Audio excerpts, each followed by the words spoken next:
All right, well, hello everyone and happy Monday. It's digital host A.J. Wuest here, welcoming you back to Before the Four. Of course, the live stream where I go through some of 48's top news stories and then some before our 4 o'clock newscast. So today is a 48 first alert weather day for the potential of strong storms moving into the Tennessee Valley this afternoon, as well as the evening. We're going to turn it over to 48 First Alert forecaster Jayda Russell for the latest. Jayda, what's new? Hey AJ and everyone on Before the Four, here's what we're looking at so far. We are starting to see the cluster of storms make its way into the valley. We're getting the first wave of showers and a couple of stronger storms headed toward Decatur at the moment. Florence seems to have a pocket of a storm hanging over them as well. So what we are looking at per the NWS, they're waiting for the top of the hour to let out some extra warnings and things of that nature so we can get a better handle and what to expect to go into later this evening. So looking into the next 12 hours for now, what we are anticipating is to see a lot of those showers and storms pick up throughout your evening commute. So make sure you're driving safely. We're expecting roads to be quite slick outside as well.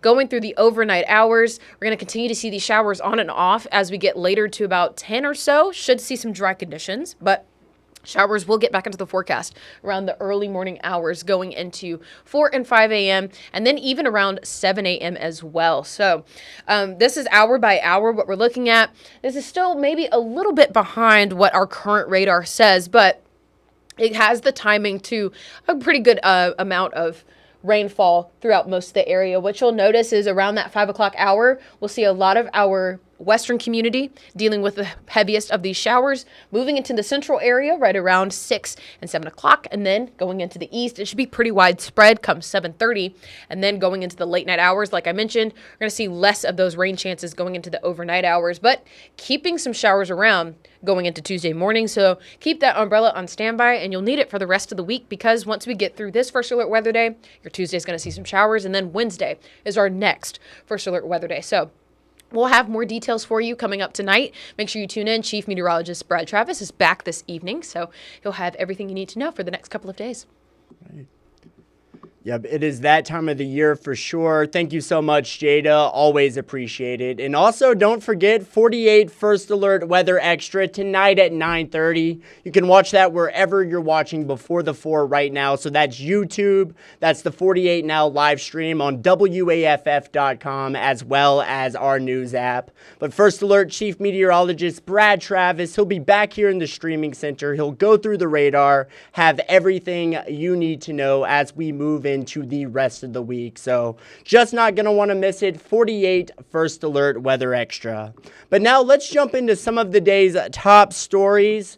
And over the weekend, a person is dead after a disturbance call took a tragic turn in northwest Huntsville yesterday. Witnesses say the car circled the block about 3 times at a very high speed with officers in pursuit. Now, during the chase, the suspect lost control of the car and crashed into a home. Faith Delp with more. Instantly, boom, boom. That's when I came outside and looked down the street, and I saw what had happened. George and Felisa Hambrick live just 2 doors down from the home the car crashed into. Huntsville police say this all started just a few blocks down earlier this afternoon from a domestic violence call. As police were talking to victims of that call, the suspect came back to the scene in a car, then took off again. The Hambricks say the driver was flying through the neighborhood and this street multiple times before crashing into the home. They tell me people go way too fast down this street often. I just wish people start recognizing this is a neighborhood, not a drag strip. After the crash, the couple went to take a closer look. What they found was something that nobody ever wants to see. It was just awful. I don't even want to think about that. Yeah. It was just awful how, how he died, how he hit the house, the car in the house. Mm-hmm. But it's just something that stick in your mind, for the rest of your life. The woman inside the home was not hurt, and the Hambricks are thankful that all the damage they received was a broken mailbox. I'm just sad that somebody passed away. I just pray for the family and Shannon, the house he hit, because it could have been mine.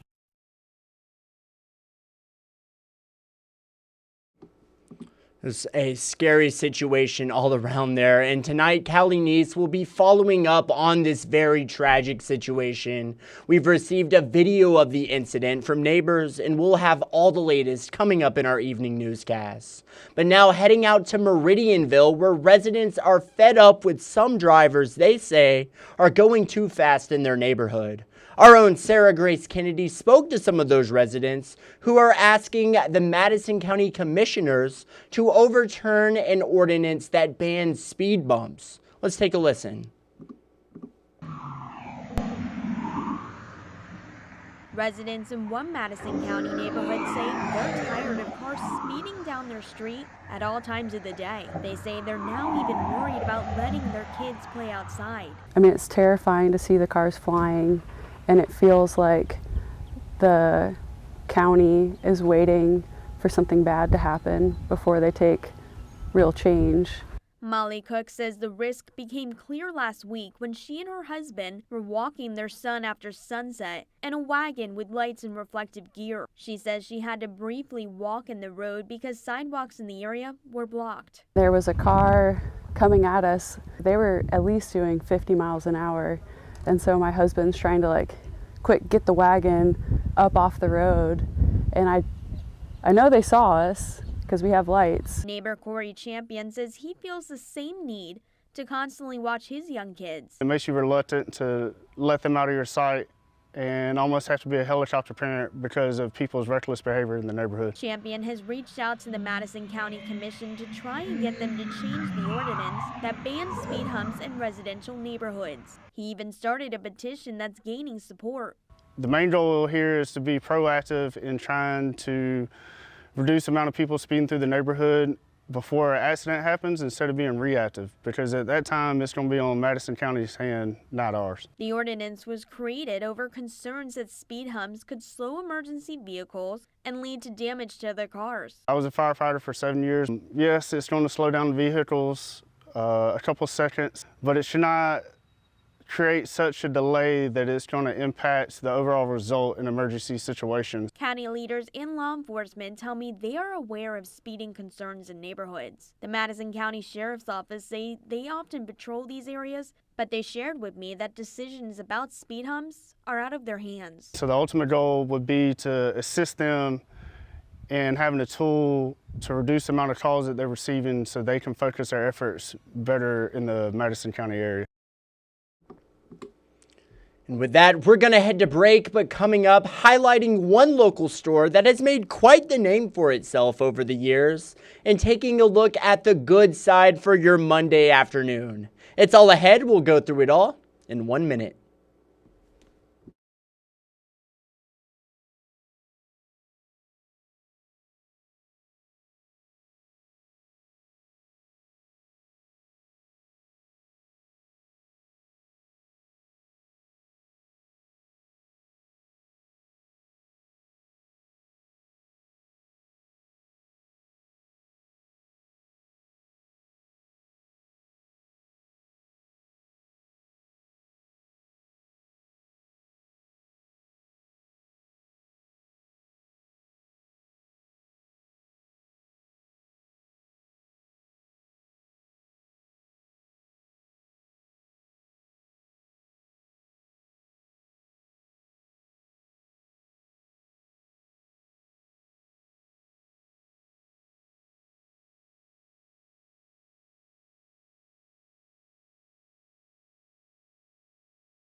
All right, well, hello everyone, and welcome back to Before the Four.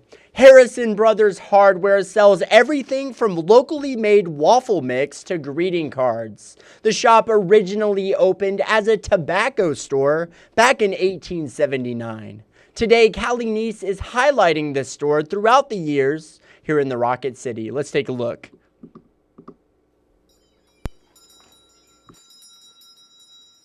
Harrison Brothers Hardware is anything but a hardware store, selling everything from locally made waffle mixes to greeting cards. And these are not just some old creaky floors. They are rich in history. Harrison Brothers Hardware has been a preservation project of the Historic Huntsville Foundation since 1984 to preserve the tradition and preserve the building and these wonderful interiors. This old store was not always a gift shop. It originally opened as a tobacco store in 1879 down the road on Jefferson Street. This store eventually moved to where it is now on the square. 22 years after the original shop opened, the store burned down. The Harrisons decided to use this as an opportunity to expand their operation.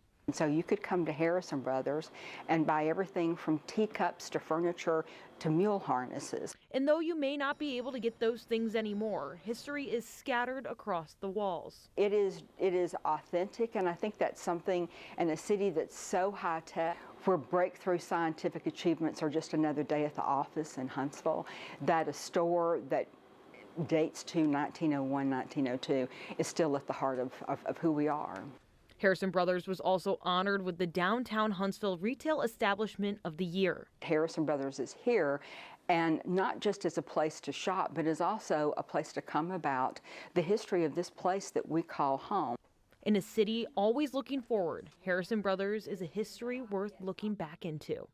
Reporting in Huntsville, Callie Neese, 48 News, on your side.